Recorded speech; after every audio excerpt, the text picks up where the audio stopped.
Hello again. We're going to try to knock out 3 with this one. We'll see how time goes.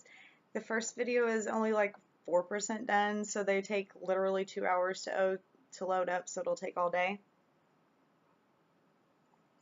So, you know, if it takes forever, it takes forever. They get there eventually. No biggie, right? Okay, so out of the book, November 29 is thistles. There are a wide variety of thistles, all of which are disliked by the gardener. Personally, I love thistles.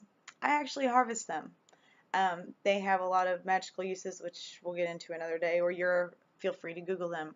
herbalriot.tumblr.com, great place to go for a lot of information on things. I go to her blog way more often than I should. So shout out to you. You are awesome.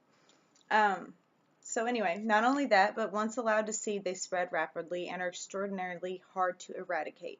Having said that, they do have many uses. Blessed thistle leaves were eaten to purify the blood, aid the digestion, and cure headaches. This was also said to strengthen the brain and improve memory. The leaves were made into an infusion to be taken last thing at night to produce sweating for the cure of a fever. Both the leaves and stems of the Marian or milk thistle were eaten, especially young and tender. It was thought to be helpful to nursing mothers to cure jaundice and dispel melancholy. The Saxons believed that if worn it would set snakes to fight, and it was also used to prevent and treat plague. From ancient Greek times, Scotch thistle juice was used to treat rickets, nervous complaints, cancerous growths, and ulcers. Cancerous growths. I wonder if they even thought of that today. Don't get me started on the cure for cancer and the fact that they have it, or I will lose my mind. Thistles are highly magically used for defense, curse breaking, purification, and healing. Any species of thistle grown around the home protects it against theft and negativity. They also bring strength and energy to those within. A bowl of thistle heads in the room will enhance mental and physical energy.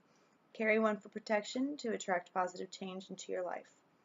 If you want to grow thistles but do not want to be overrun by them, then plant them behind a barrier in the soil. Also cut them back before they flower, or at least before they seed, to dry the leaves up and keep them for use. See, not everyone hates thistles. Witches love thistles. At least this one does.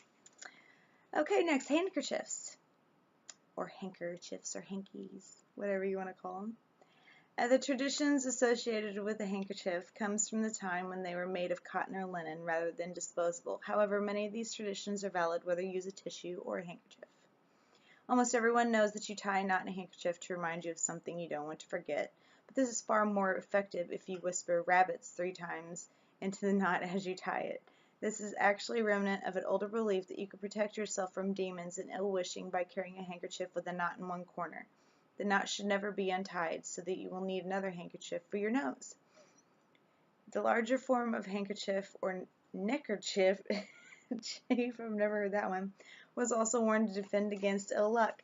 It was believed that you put a folded handkerchief into your pocket was to invite bad luck, so it should always be unfolded first. Cotton, silk, and linen handkerchiefs are used in the craft for a number of purposes. They can protect tarot cards and hold other divination tools. They make excellent totem bags and can be stitched or tied to make pouches to contain all manners of spells. Never allow a used handkerchief to fall into the hands of anyone who might wish you ill, as it is said to give them a direct link to you. To ensure that your lover remains faithful, carefully extract 3 and only 3 threads from the handkerchief with their initials sewn into it. Burn the threads and then give them the handkerchief. That's a way to keep them in line. Just kidding. Sorry.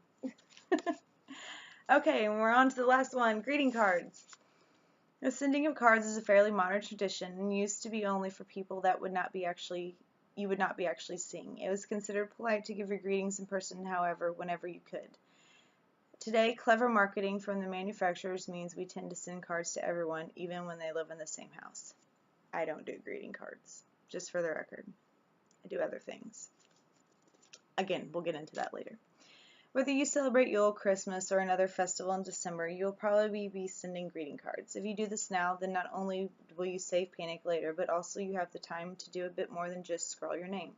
For those people with whom you are not in regular contact, try writing a few lines and tell them what's happening in your world at present. And we also have the internet now, so there's that. Things like this have really just gone out of style lately, unfortunately, because writing is an art. Anyway, moving on. You could also enclose a small token, perhaps a pressed flower, to bring them cheer. Of course, if you have the time, it can be nice to make your own cards. There are kits which can be bought to help with this. For special people, make your card into a spell for them. Decorate it with flowers or other plants which will bring them good fortune, like fern, oak, holly, poppy, rose petals, or violet. Alternatively, select plants for harmony like lavender, passion flower, and gardenias. So get out your address book, dust off your memory, and write your cards now before the festive season gets fully underway and you find yourself amidst the chaos. You'll thank yourself later. And don't forget to have a few cards left over just in case there's someone you might forget.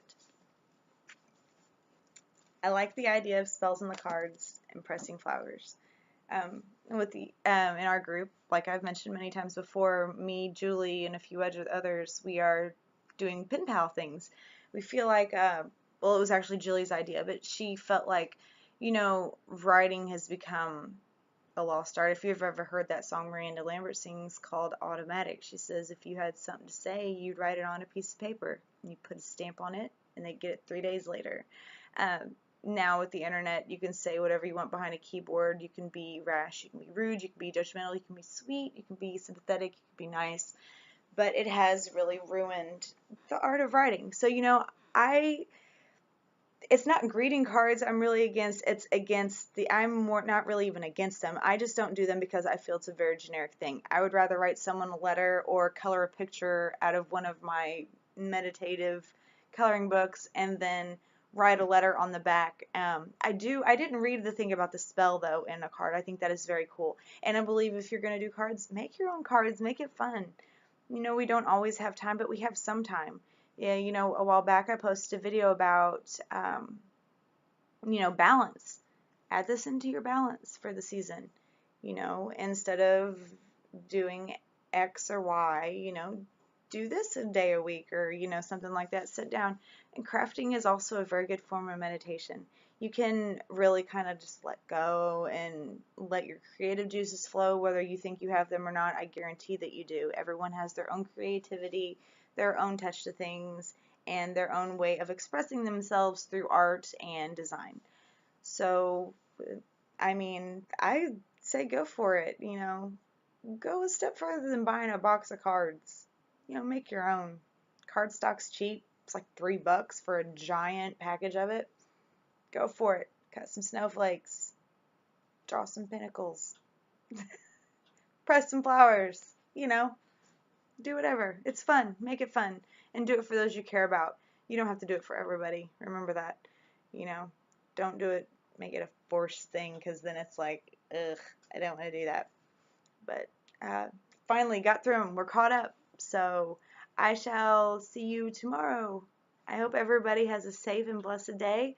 Again, there's a link to the group and all of my videos. We'd be happy to have you as part of our family. And I have got a lot of smudge sticks and a lot more of these to make. So I shall see you later. Blessed be, brothers and sisters. Have a lovely day.